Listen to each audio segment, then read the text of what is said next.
Completely myself and totally alive. That's how it felt the first time I did the cha-cha-cha as a teenager. I felt overwhelming joy that has been unmatched and consistent through every up and down of my life. Dance has moved my body, moved my emotions, and moved me closer to the people around me. Dancing fills my face with a smile, and it's infectious. Dance is holistically beneficial for our well-being. It simultaneously works our muscles, increases our heart rate, improves our mood, and connects us to those around us. And we already have the science that proves it. A study at a university in Sweden found that 8 months of twice-weekly dance would increase the mental health of teenage girls. A study in China found 3 dance sessions a week would decrease the physical frailty of older adults. And my own study at Imperial College found a program of dance in school to reduce the sense of social isolation amongst young people in South London. Amidst the complexity of maintaining good health for the individual and the NHS, there is nothing that we can benefit from more than feeling completely ourselves and totally alive. That's why dance is becoming part of a menu of options in community and preventative-based healthcare like social prescribing, which is where GP surgeries can prescribe holistic well-being support, like with housing, debt, or lifestyle, in this case, sports or arts. But despite evident success, social prescribing of the arts remains underutilized and not equitably accessed. There is a problem.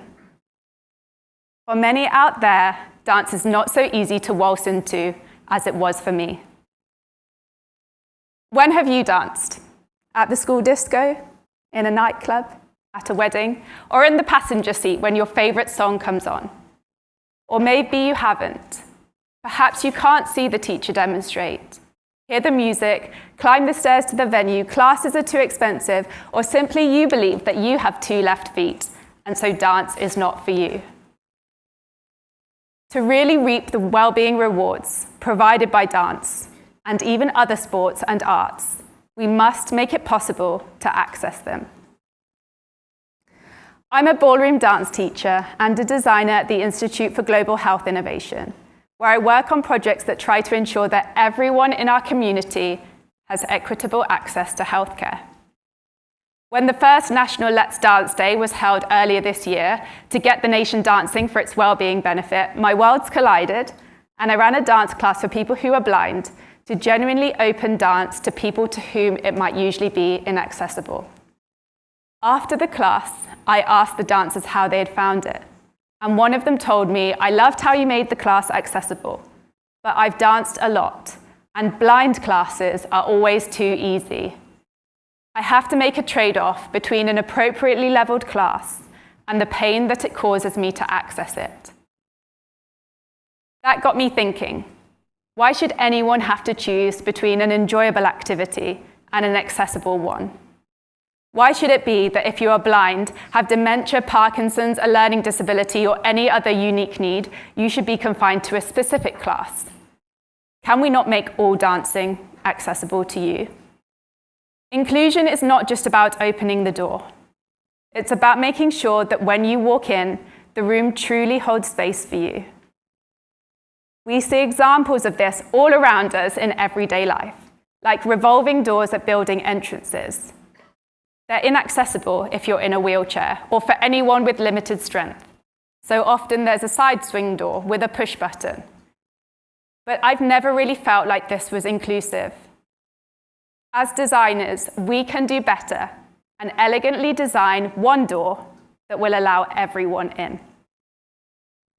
On the same trail of thought, amongst a landscape where arguably the greatest blocker for Arts for Health activities is a lack of funding, I believe the array of existing dance in communities everywhere can become more accessible to everyone. At the Sunday weekly class, where I teach at a London-based studio, I removed the barriers for the blind but able dancer. I waived the cost. I found a volunteer to meet him at the tube station, walk with him to the studio and dance with him in the class. And I was careful to describe and not just demonstrate the moves. He even joined us at our most recent performance on stage, a crucial part of our dance group's calendar. It provides an opportunity to dress up and feel a shared sense of accomplishment by performing together. These moments build community. But not everything about the performance day was totally smooth sailing. I agreed to meet him at the train station to walk with him to the theatre, but following some delays with the TfL assistance team, he was late. I chose to wait, and by the time we reached the theatre, I was late too. I was pulled aside by the stage manager and told off. In that moment, it felt like I was being punished for making inclusion a priority. And this wasn't caused by a lack of care. The show was run by a wonderful dance organisation that passionately advocate for inclusivity. The intention was there, but the systems weren't. Just down the road, in our very own NHS hospitals, blind patients are denied access because the security guards don't know that their guide dogs are legally and ethically allowed inside. These moments aren't about bad people. They're about missing structures. But here's the good news. In order to make dance accessible, we just need a few shifts from dance teachers, healthcare leaders, and all of you. Dance teachers. You can take 3 steps to make your dance classes more accessible. Firstly, communicate inclusively so everyone knows that they're welcome. Advertise your dance class in a place where people who have access needs will be able to find out about it. And tell them that if they let you know about those needs, you'll prioritize trying to meet them. You could ask a blind radio station to read out your class advert, for example. Secondly, deliver flexibly so anyone can join in their own way. Use your creativity to work out how to deliver your teaching in such a way that anyone can access it. If someone is blind, describe the moves. If they can't stand, adapt to be seated. And if they are deaf, then demonstrate. Finally, connect personally, so people are open to both helping and being helped. Build a connection with people so that they are willing to share with you about their access needs or perhaps to volunteer as a dance partner. Sometimes walking to the studio from the train station with someone makes a big difference, and they're more likely to do that if they like you. Healthcare leaders. The Darzi report and subsequent NHS 10-year plan of earlier this year calls for a move from treatment to preventative health interventions, and I'm telling you that dance is one of them. In order for dance to be accessible and utilised equitably for its health benefits, there must be a shift in funding priority that matches the move from treatment to prevention and enables more dance. For dance to be accessible, dance teachers should be fairly paid for their time and expertise. Volunteers who give so generously should be shown gratitude, even if it's just a coffee voucher. Larger dance studios that prioritize access needs should be recognized, and dancers who cannot work due to disability should not be priced out of participation. Right now, too much of the available funding is locked behind complex grant applications that most community dance organizations simply aren't set up to navigate. We need a simpler, more inclusive funding model, one that doesn't assume you have a degree in grant writing in order to make your dance class accessible. This matters, especially when we think about the potential of social prescribing.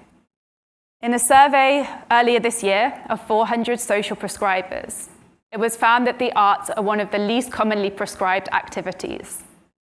One major reason is a lack of accessible provision in the community.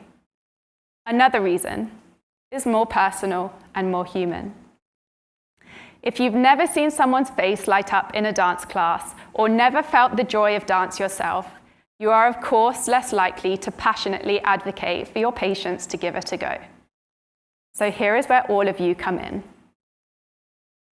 In order for us to really use dance for its well-being benefit, we need more people to feel its value and not just to talk about it.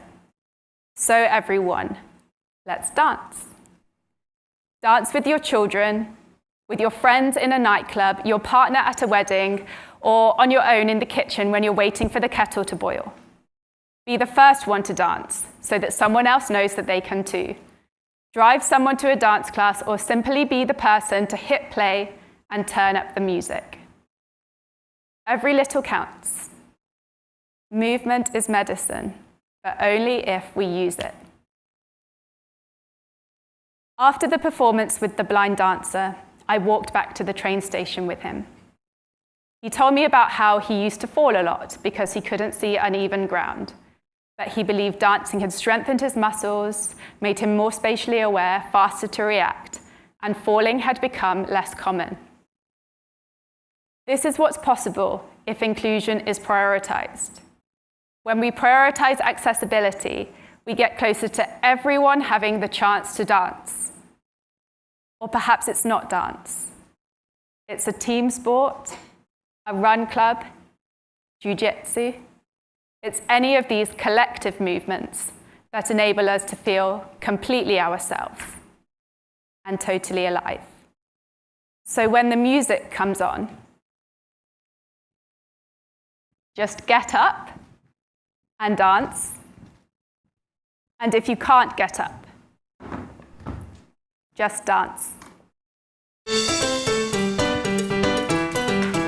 Go!